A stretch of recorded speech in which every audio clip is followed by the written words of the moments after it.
Hello, good evening and welcome to Hot Edition on 3FM 92.7. This bulletin is live from our studio here at Adesanwe Kanda in Accra and also live around the world on 3news.com. Coming up this evening, we settle the raging debate over the central bank's losses and the guilt of GoldBoD in the process. Who carries the weight and who is to blame? Join us for details in a jiffy.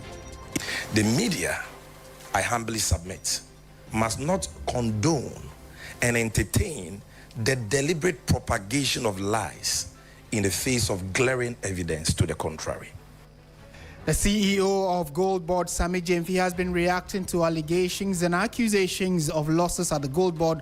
We'll settle that conversation in a moment. Also coming up, Roads Minister fumes over delays in the completion of the Accra-Aflao Roads and other projects ongoing in the country.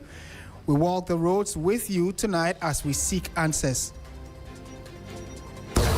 When this road is just about 17 kilometers, what we've been complaining about is that right from the beginning, I get the impression the contractors do not intend to do the work because I don't see any activity.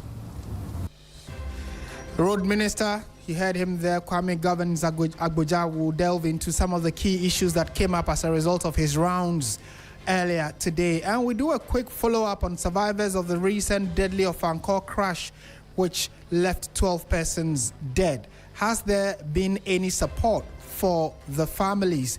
We'll be giving you an update on that. Before we get into the specific details, Nura Mohammed joins us with news summaries. Hello, Nura. Hello, Martin. Good to have you back. Thank you. Thank you for having me. Now, first in the summaries, the Accra Circuit Court has remanded 49-year-old Nigerian Augustine Okechukwu-Mazi into police custody for 2 weeks. Okechukwu-Mazi has been charged with 8 counts of conspiracy to commit robbery for his alleged role in robbery attacks in Tema, Spintex and Laboni, and he has, however, pleaded not guilty. Meanwhile, Vice President Professor Nana Jinopukwajiman has called for continued modernization of Ghana's tax system to improve revenue mobilization, encourage voluntary compliance and strengthen public confidence in tax administration. Speaking at the 14th Annual International Tax Conference in Accra on August 19, the Vice President said governments around the world are redesigning their tax systems in response to rapid economic, technological, and geopolitical changes. Also in the summaries, Member of Parliament for Sekondi, blameable, has urged constituents to discard political considerations and fully embrace government programs designed to create livelihoods and stimulate local economic development. Mr. Nyamiche says the distribution of more than 9,000 breeder beds under the Nkukon Kitinkiti initiative is part of a broader strategy to build a commercially viable local poultry industry, to create sustainable livelihoods and gradually reduce Ghana's dependence on imported chicken. Also, the Ministry of Transport has expressed its readiness to explore innovative and environmentally sustainable transport solutions, and this follows a courtesy call by a delegation from U.S. Cavalry DMCC that's a member of the Unitsky group of companies. And finally, the Accra High Court has adjourned to 15th October 2026 the bail application pending appeal filed by former New Patriotic Party's Ashanti Regional Chairman Bernard Entry Bwesiako, popularly known as Chairman Wuntumi. Wuntumi's lawyers were expected to move the application on Wednesday, August 19, but both lead counsel Samuel Atachia and his client were absent in court. That's it for the summaries. Back to you, Martin. Thank you very much, Nura. And now we settle for the details of our stories. Now, the big conversation over the last 48 hours has to do with the GoldBoD and its supposed losses. Now, the Ghana GoldBoD has mounted a spirited defense over its operations in the last 2 years. The Chief Executive Officer of the Ghana GoldBoD, Sammy Jemfi, says nowhere in the International Monetary Fund report cited by the minority leader Alexander Peña-Marking is GoldBoD accused of causing any losses to the Bank of Ghana, dismissing the claims made by the minority, saying they are unsupported. Mr. Jemfi's remarks respond to a press conference held by the minority leader Alexander Penyamakin, in which the minority leader alleged that the domestic gold purchase program run through GoldBoD run actually by GoldBoD currently recorded losses exceeding 1.7 billion US dollars, which is about 22 billion Ghana cedis in 2025. Citing the IMF country report, Mr. Penyamakin argued that GoldBoD's reported surpluses did not tell the full story, suggesting that the Auditor General had not been giving the complete picture because transaction costs were allegedly absorbed by the Bank of Ghana rather than reflected in GoldBoD's own books. Let's now listen to Alexander Penyamakin, the minority leader, when he addressed the media and some of the key allegations he raised, for which reason the GoldBoD CEO had to respond. Not a single adverse audit finding was made by the Auditor General in its 2025 audited report on the GoldBoD. The IMF has already told the country where this loss comes from. In its own words, the losses, quote, are a combination of service and asset fees paid to GoldBoD, discount on gold sold to off-takers, into bracket exporters, and most importantly, exchange rate losses from the spread between Forex Bureau rates paid to purchase gold and the cedi reference rate used for BOG accounting, end quote. This can be found in paragraph 13 of the IMF report. This is not our characterization. That is the IMF's. And those involved in fact check can check. So here is a question GoldBoD must answer. If every one of those service fees and asset fees were collected and kept, why should the losses that came bundled with earning them belong to someone else? You do not get to keep the fees and disown the cost. This is not accounting. That is convenience. And who exactly are these off-takers GoldBoD sold discounted gold to? The country deserves an answer. GoldBoD is happy to take credit for the foreign exchange it claims to have generated, but it goes quiet the moment we ask about the very trade the discounted sales, the fee arrangement that produced that forex in the first place. You cannot claim the upside of a trade and disown its downside. So that is Alexander Penyamakin, the minority leader, and a number of the accusations and allegations he raised, where he referenced the IMF report and then also the audited report of GoldBoD last year, or the year under review 2025. But quickly on the back of the press conference, the GoldBoD CEO, Sami Gyamfi, also addressed the media and sought to iron out some of the key concerns being raised and then also to set the record straight, as it were. Let's listen to it. Not a single adverse audit finding was made by the Auditor General in its 2025 audited report on the GoldBoD, not on imaginary or hallucinatory losses, not on procurement breaches or breaches of the Public Financial Management Act. Not a single adverse finding was made against the GoldBoD in the report of the Auditor General on our accounts for the year 2025. The media, I humbly submit, must not condone and entertain the deliberate propagation of lies in the face of glaring evidence to the contrary. Now, friends from the media, after adducing these indisputable findings of the Auditor General to puncture the lie that the GoldBoD made losses in 2025, Penyamakin and his associates quickly abandoned this line of attack and have now sought refuge in the recently published IMF reports on the Bank of Ghana's on Ghana's Standard Credit Facility, in which the IMF reported that the Bank of Ghana recorded a loss of $1.7 billion under its domestic gold purchase program in 2025. Their position has now conveniently changed from the old false narrative that the GoldBoD made losses to the new false narrative, which is that the GoldBoD is responsible for losses incurred by the Bank of Ghana under the domestic gold purchase program. Ladies and gentlemen, nothing could be further from the truth. First, nowhere in the under-referenced IMF reports is GoldBoD accused by the IMF as having caused the losses reported to have been incurred by the Bank of Ghana under the domestic gold purchase program.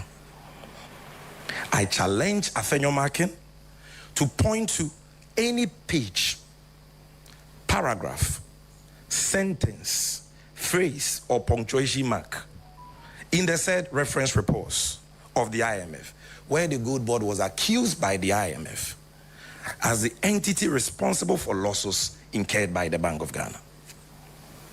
In summary, ladies and gentlemen, what the IMF report states is that Bank of Ghana incurred losses through the sale of gold under its domestic gold purchase program of $400 million in the year 2024 and $1.7 billion in the year 2025.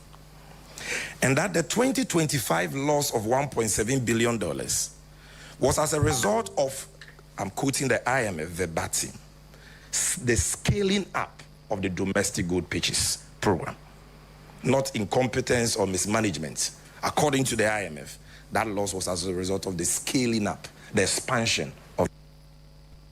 Right. So Sami Jemfi, Chief Executive Officer of GoldBoD, also having his say there. So you've heard both sides, the minority and the concerns they raise about the losses. Now we've heard the CEO of GoldBoD. What exactly is the situation like, and who is telling an untruth?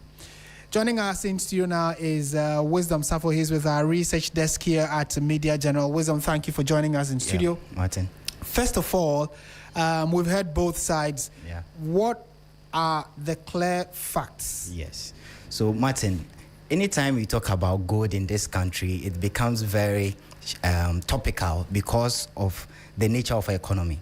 You realize that 63% of our export earnings come from gold as at 2025, the audited accounts of the BOG. So 63% of our export earnings, so more than half. So when there's an issue around gold, it's very, very important to this. When there's an issue around gold, it's very, very important to this economy. And we have to set the premise for this fact checking, right? We will go back in time to 2021 when the domestic gold purchase program began under Governor Ernest Addison. And by 2023 September, there was an agreement signed between BOG and the then PMMC, which is the Precious Mineral Marketing Corporation or company, right? They were in charge of they are the old GoldBoD, if you want to put it in that context. And by April 2025, the GoldBoD Act was created and established as a statutory body. So I want to run us through the premise briefly. So the main objective or the main responsibility of the then PMMC was the same thing that the GoldBoD was doing, but it was not as large scale and enshrined in the Act as we have it now. So the DGGPP, which is the Domestic Gold Purchase Program, worked this way. So the BAG will buy domestically produced gold in cities to build the gold and foreign reserve and support the foreign exchange rate generation, because if you are able to shove out your reserve, you're able to make market interventions and support the city. So that was the main underpinning or the reasoning behind the domestic gold purchase program. So we have to make a critical distinction here that in 2025, GoldBoD or PMMC was still operating in the DGPP chain, primarily as BOG's buying and aggregation agent. So BOG financed the purchases and carried the principal trading, the forex and valuation exposures. They only scaled up to take the full control of the value chain in March 2026 of this year. So though they became a full statutory body, because it was still at its embryonic stage or they are now starting, the BOG was assuming the full exposure in 2025, We have to set that premise. Then we jump into the claims by the minority, Afenyo Makin's claim. So Afenyo Makin's claim was grounded in the IMF's reports, country reports that came this year. And it was based on 2025, the domestic gold purchase program's losses. So his claim was that the domestic gold purchase program generated more than 1.7 billion US dollars in losses in 2025. If you do the exchange rate conversion, it's around 22 billion Ghana cedis, equivalent to 1.5% of GDP. Okay, so their argument is that GoldBoD was not a spectator, and that it bought and aggregated the gold, it assayed the gold, and earned transaction-related fees in terms of the assay fees and then the margins as well. So BOG provided the financing and ultimately carried the program losses in its own account, all right. But Sami Gyamfi or GoldBoD cannot disassociate itself from the domestic gold purchase program. That was the claim, the major claim of the minority. Then there is the response by Sami Gyamfi. He is saying that the GoldBoD did not make 1.7 billion corporate losses, no. And in fact, the IMF's report did not cite GoldBoD. He further went on to say that GoldBoD overall surplus was around 5.4 billion Ghana cedis. And per their audited accounts, it is true. But we have to make some clear distinction here. Because they were starting, there was government subvention. Subvention means like a seed capital for GoldBoD to start its operation. So the government appropriated some 4.54 billion Ghana cedis in the 2025 budget. And in Sami Gyamfi's response, he said that the money actually hits the account in December 2025. Yes, so there's a conversation we need to have there. So the number one claim is that Sami Gyamfi is saying they did not make 1.7 billion corporate losses, and that IMF did not cite that. And GoldBoD also IMF never said that GoldBoD was the person controlling that 1.7 billion losses, was the person responsible for the 1.7 billion losses. So we have to set the facts clear and do the fact checking. So I did the digging, and this was the verdict. So we realized that on the claim, so in fact checking, we have a claim and we have a verdict and we support it with an evidence. So the claim was, the first claim that we fact checked was DGPP, which is the domestic gold purchase program, lost 1.7 billion US dollars, or equivalent to 22 billion cedis in 2025. Our verdict is that per the documents that we have, yes, it is supported that the entire domestic gold purchase program made a loss of $1.7 billion. And the evidence is clear from the IMF's country's reports, and that represents about 1.5% of GDP. And there is a different claim. The second claim had to do with GoldBoD itself posted a 1.7 billion corporate loss. Our verdict on that is misleading. And the evidence is that the IMF's figure is principally a BOG or a DGPP program loss, not GoldBoD's audited as a standalone profit. institution. Exactly. Okay. So that's what the figures are saying. Then there's a third claim that GoldBoD's audited account shows a surplus. Yes, it's supported. That claim is also supported by GoldBoD's own audited account. Then GoldBoD made 5.4 billion from core operations. This one is also a bit misleading, because from the document, you realize that it was government 4.58 billion subvention that led to the surplus, or the entire surplus of 5.4 billion. So you can't say that it is the core operations of GoldBoD that caused the 5.4 billion surplus. Okay? But if you look into the details, the actual surplus is 896.29 million Ghana cedis on GoldBoD's own core operations. Okay. Then the third claim, this will be the number 4, right? Or number 5. Number 5 claim, the fifth claim is GoldBoD has nothing to do with DGPP loss. This is where it becomes jittery. And our verdict is that it is too broad. Okay? It is too broad because GoldBoD was buying, it was aggregating, it was assaying, and it was receiving transaction fees, and it was also part of the transaction chain. So a clarification needs to be made on that. Then there's a last claim, which is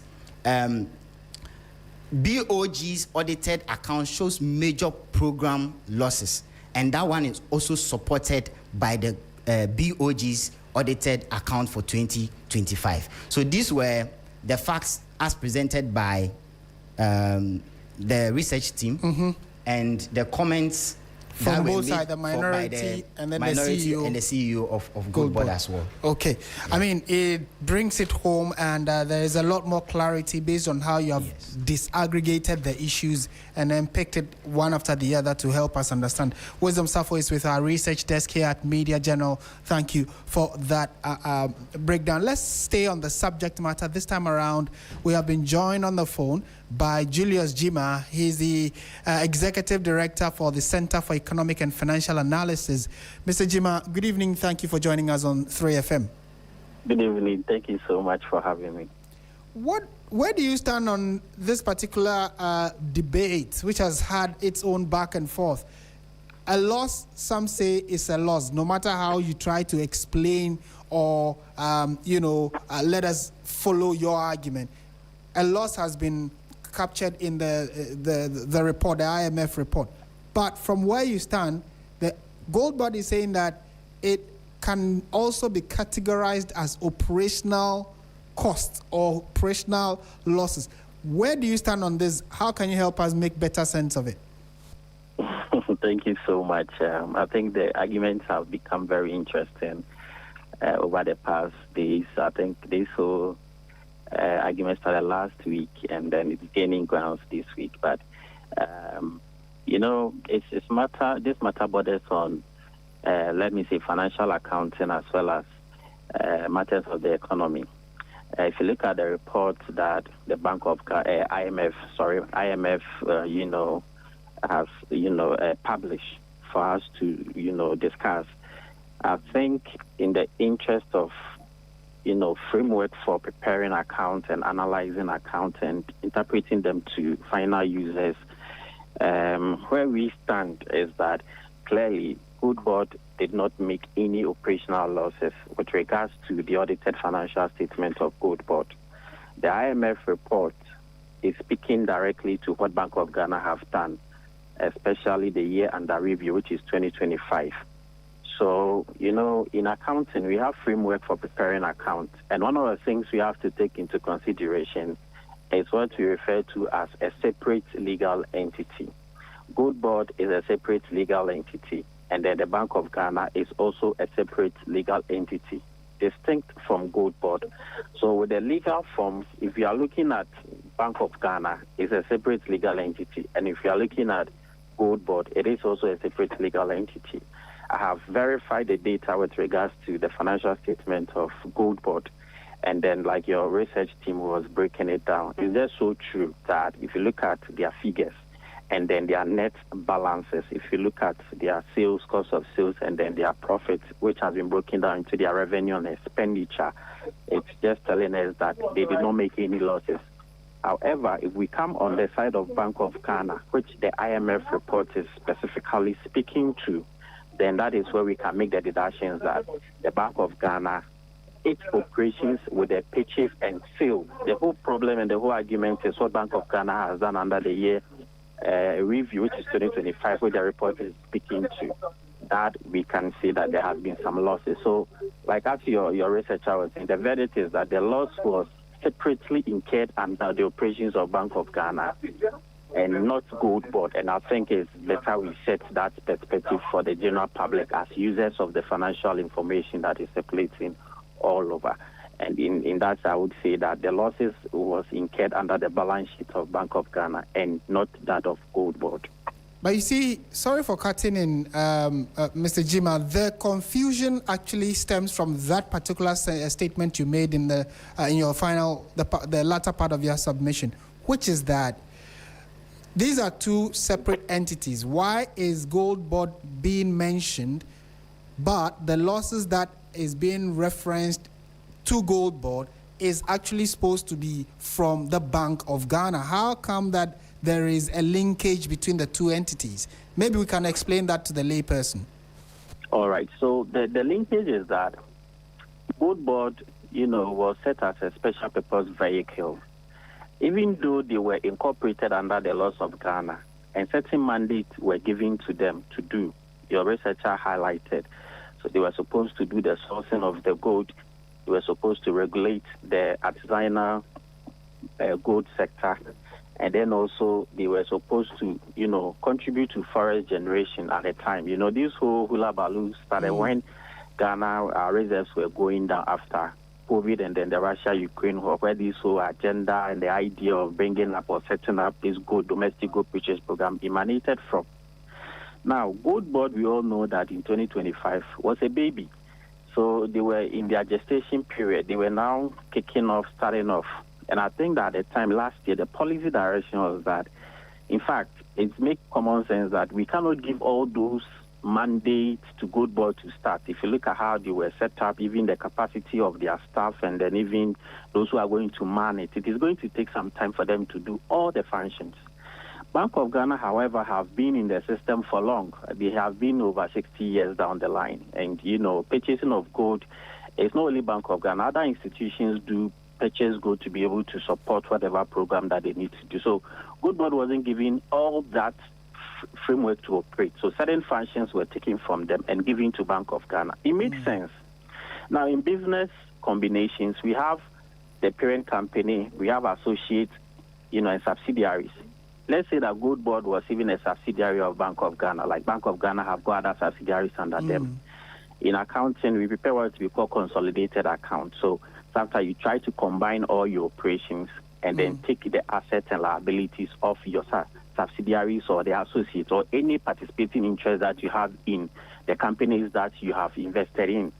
So if we look at from that angle, the issue is that GoldBoD, the function to sell and the function to trade the gold on the international market to generate the forex that the Bank of Ghana needed at the time to be able to build our buffers, was taken from GoldBoD. GoldBoD was only looking at the purchase, and in accounting, you look at your sales against your purchases. So the activity, the function of sale or the selling was taken away from GoldBoD. So GoldBoD didn't have that opportunity to do, the sale of our gold. When they did, then we can look at GoldBoD as an entity doing both responsibilities. So they were selling the gold and buying, and that is where we can blame GoldBoD that the sales that you have reported is under, and that you purchased more than what you sold. So automatically you are going to incur an operational loss. Okay. So that is the linkage between the two.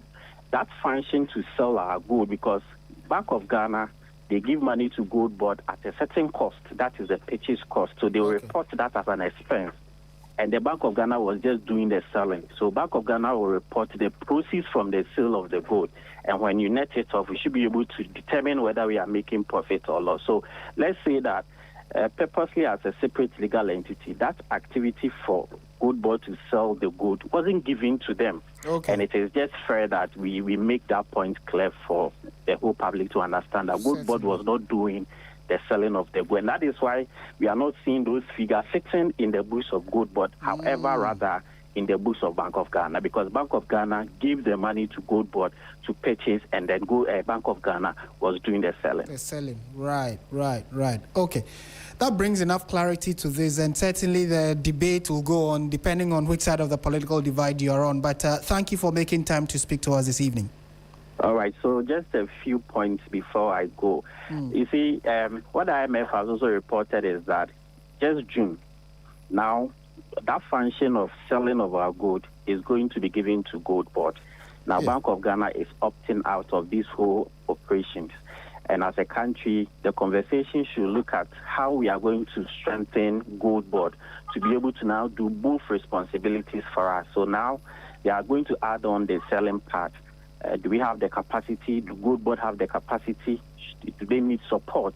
Should we build that capacity for them? I believe as a country, that is where we have to move to, so that that in 2025, 2026, when they assume full responsibility of the sales, we can see that, there's a forex, because gold is traded on the international market. And we need to get men and women who know how to trade gold so that they lock the prices and get the profits that we are looking as a country. That, to me, is where some of the recommendations should be. And we can support GoldBoD to be able to do the business for us so that the country will not be incurring the losses that the IMF is highlighting. And it will be in our interest that we have to support GoldBoD. As we speak, it is the backbone of the country, and it is contributing about over 70% of our export receipts. We cannot do without GoldBoD at the moment because all other commodities that bring us forex are not really performing, and I'm speaking to the gold and the oil. Cocoa and then oil. So we have gold now, but we need to fine-tune it. They need support, they need strengthening, they need scrutiny. We need to refine whatever they are doing so that they assume the full responsibility of the sale. They can do the trading better on the international market, lock prices for us, then the country can benefit. And Julius, that will be fine for us as a country. Thank you for the thoughts you have shared with us this evening. Julius Jima is the Executive Director for the Center for Economic and Financial Analysis. Thank you for speaking to us this evening. This is 3FM 92.7. And clearly, where do you, the listener, stand on this gold conversation? And like you heard in the latter part of Julius Jima's presentation, it is the most crucial export earner for the country. Yes, our Ghana cedi has been able to stabilize as a result of the inflow of forex or the US dollar. If we are able to get more dollars into the country, then it means that whatever we are using to get that dollar into the country, we need to pay particular attention to it, which in this instance is gold. Over 50% of our forex we use in the country, or that comes into the country, is as a result of our gold trade. So we are better off not politicizing the gold conversation, but having a unified voice as a country to be able to push the gold agenda, since that's what we've been benefiting from over the last few months, about a year and a half. Had it not been for gold, our story would probably have been bad. So let us know your thoughts on it. We are on Facebook and on YouTube. We are streaming live around the world as well. So send us your messages and we'll be happy to share it with the rest of the world. We are moving away from gold conversations to our roads. Now, the Roads and Highways Minister, Kwame Govins-Agbodza, is fuming over the slow pace of work by First Sky Construction and subcontractors working on the rehabilitation and reconstruction of sections of the Accra-Aflao Road corridor. The minister, who is on tour of some roads in the capital city, expressed discontent with some contractors, concluding that some contractors do not intend to do the work they have been contracted to do. Christian Yali is a man who followed the minister around the capital earlier today and has joined us for a quick chat. Christian, thank you for joining us. So first of all, give us an idea, which areas did the roads minister visit and what were the general perceptions he had? All right, Martin. So the tour started from the Accra-Aflao motorway expansion project. So it started all the way from the overhead or the interchange around the Tetekwashe interchange, which is near Shiashi, where we first met Maripoma Enterprise Limited, which is the contractor working on the expansion project along the Accra-Aflao motorway. In fact, the primary observation of the minister was to the fact that, more work has been done over the period, at least within the last 4 months that he toured the same project site, but he would urge the contractor to expedite work, especially the recommendation that he should, consider scaling up a lot of the disruptive works in the night so that in the day the road would be largely free for motorists to use. Again, we later had a quick or a brief interaction with the managing director of Maripoma Enterprise Limited, Alhaji Saidu, who indicated that yes, as it were, they are making very good use of the weather situation as it were today, so that they are able to advance more works. We moved from there to look at the lot 2, which is the Accra-Aflao Road as well. Then we moved towards the Dodowa, so the Dowenya-Afienya Dodowa Road as well. Then we ended on the Adentan Dodowa Road, Martin. Right. And I mean, it's interesting that the two key roads you've mentioned, I personally ply them, so I have a fair idea of what he saw, the minister that is. The motorway specifically, so we also know that he didn't seem to be too excited about some of the other project sites he visited. Which areas did he go regarding that, and what were the concerns he raised? In fact, he noted that when you look at the Accra-Aflao motorway, it's been done up to about 50%, which means that is exactly half of the project executed. One major concern that the consultant raised was the fact that they've not been able to, as it were, do a lot more of the earthworks. Those are the underground works that should be done, like the box culverts and all of those ones that need to be put in place, which have largely caused a lot of the diversions that you see when you are using the Accra-Tema motorway. But he indicated that sooner than later they are able to complete them, so that when it comes to the surface level works, they would be able to expedite them. I mean, the goal or the target is that by next year, December or November, they should be able to complete the project. Now, the lot 2, which is from the Dowenya area towards the Central University area towards Aflao, is where there was an issue, because then the minister noted that, in the last 4 months that he visited the site, First Sky Construction, which is the lead contractor on the road, had made, some commitment that they were going to work on, because when you realize there are just a number of issues that they are dealing with on that particular stretch of the road. There are even subcontractors as well that are working with First Sky Construction. And so he noted that the impression has not been good, because if for anything at all, a contractor of the sort, of a contractor of the caliber like First Sky Construction should have been able to do a substantial work on that stretch of the road. Also because we're just talking about some 17 kilometers of the stretch that should be dealt with. He was of the view that he has not, or the contractor has not, demonstrated a goodwill or strong commitment to working on that road. There is also another contractor doing other works associated to that. That is BHM. Largely, BHM has been able to execute a lot of its work. Martin, when you know that stretch, especially where you have the Belacqua company, there is a drain that should be constructed. Now, one problem for First Sky and BHM is that part of the wall of the Belacqua Company Limited is in the right of way, and so they would have to sit with the company and bring down that structure, which is a part of that wall, before they are able to construct the drain, which would carry high volumes of water. And that area, for instance, when it rains heavily, it becomes very difficult for drivers to cross. We can listen to the Roads and Highways Minister express some level of anger or frustration, if you may, over the slow pace of work along that stretch. What about the work itself? Well, the works, honestly, we think that is slow. The works is slow on our behalf. I mean, we see them working here. Now, the subcontractor is working upstream somewhere there, but we think they should be able to do better, but it's slow for us, honestly. We've not been able to achieve up to 30 now. We are around 23.1. 3.11. Yeah. A bit behind schedule.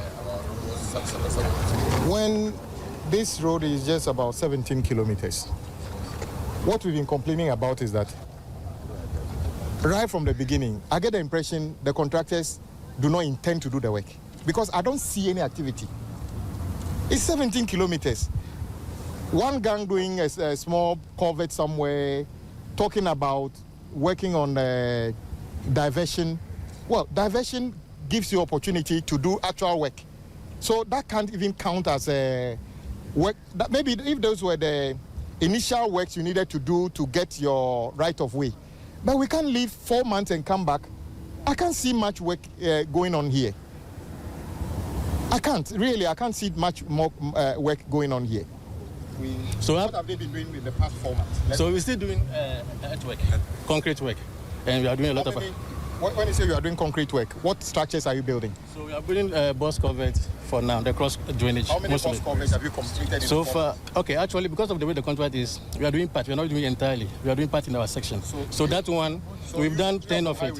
Yes, please. So a contractor of the caliber of First Sky and BHM are doing part of a box culvert for 4 months. 4 culverts since the last time you visited the place, and then currently. Different from what he's telling me that in part. No. He's looking at the extent. Extension at Dowenya. So all the culverts within from this place all the way to Dowenya is left with the biggest one, which currently we are working on. We've done the blinding. They are putting the reinforcement iron rods on it as we speak now, and then. We are also preparing the other sides of the road so that at least we can get the road through all the way to the Central University. So when you cross the Pram Junction towards the Central University side, that place is through. So we are also trying to connect that last culvert, and then the entire road from here to Dowenya will be connected. Right, so you heard some of the contractors in that interaction with the Roads Minister, Kwame Gavin-Zagboja, who visited a number of the major roads under construction in the capital earlier today. Our correspondent, Christian Yali, was also giving us an update of what else transpired during the tour of the Roads Minister. So earlier you heard Christian Yali who gave us that report as well. So what exactly is happening? And coincidentally, the two roads, or the Accra-Aflao motorway and then the Dowenya stretch towards Pram, that road, I ply it every single day. So I have a fair idea what the minister was talking about, that very little to no work has been done in the last 4 months or so. So how can we situate this as a country, as Ghanaians or as people living in the country? Is it that there are clear challenges why they are unable to complete these roads or work on time, or they are just being lackadaisical or nonchalant about these very important major roads? Let's speak to Emmanuel Cherry. He's the Chief Executive Officer of the Ghana Chamber of Construction Industry. Mr. Cherry, good evening. Thank you for joining us. Fine evening, my good boy Adeke. I hope you are doing well. Very well, thank you. Where do you stand on this debate? Is it that, from what the minister has been saying over time, payment to contractors is not a problem or has not been a challenge, at least in the last year and counting.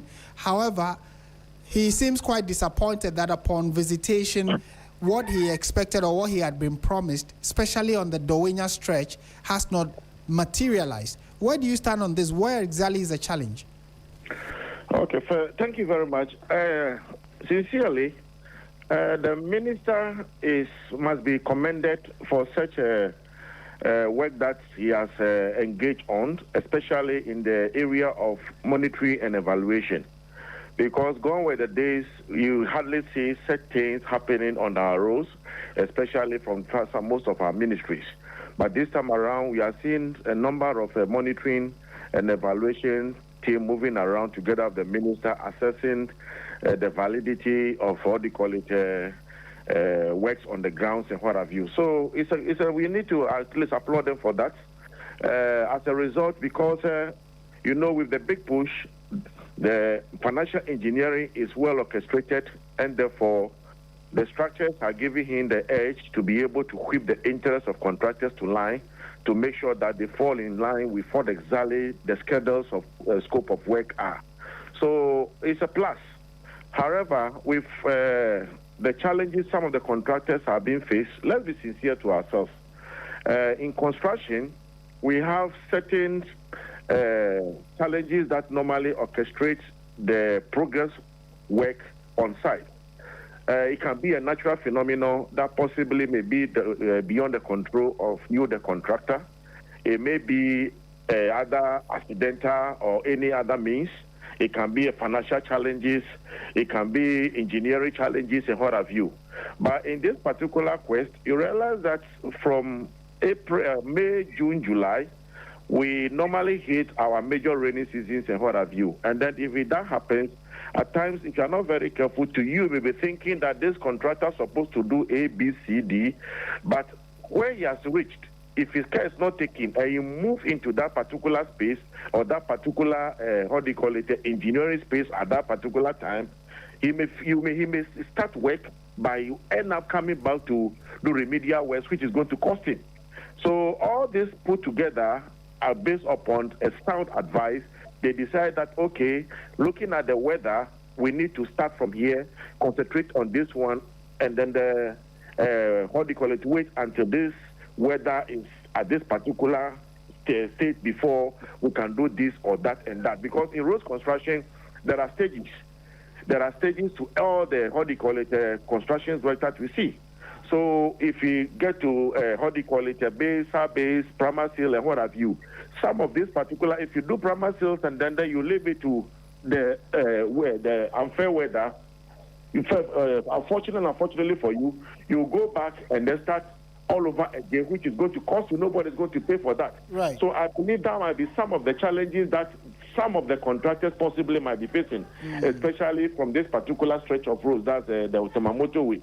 Because most of the, the engineering, the bottleneck, the technical aspect of the work has been done. What is left is nothing. If they tackle it right now, you see the beauty of the entire place. Yeah. So now the concentration is on the bridge, that's the overheads. So I don't know exactly what possibly must be the challenge to the contractor. We are yet to find out from him. But realistically, these are some of the challenges that bedevil some of the progress of work whenever we get to this type of season. And maybe finally, when you are, when you face a major challenge, like you're saying, you start work, the season changes, so now we have more rain, so you probably would have to halt operations until the season normalizes. When in that period, is it advisable or is it part of standard protocol to let the ministry know that maybe between this period and that period, this was what happened, so we've not been able to meet the expectations. So going forward, we will double our efforts to meet the, the deadline. Do you have that kind of back and forth and correspondence with the ministry or the person that gave the contract to your members?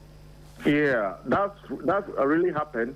So I believe strongly that listening to the project engineer, whilst he was explaining to the minister briefly, it seems after the explanation, the minister was somehow satisfied because he said the shortfall is just 2% or thereabout.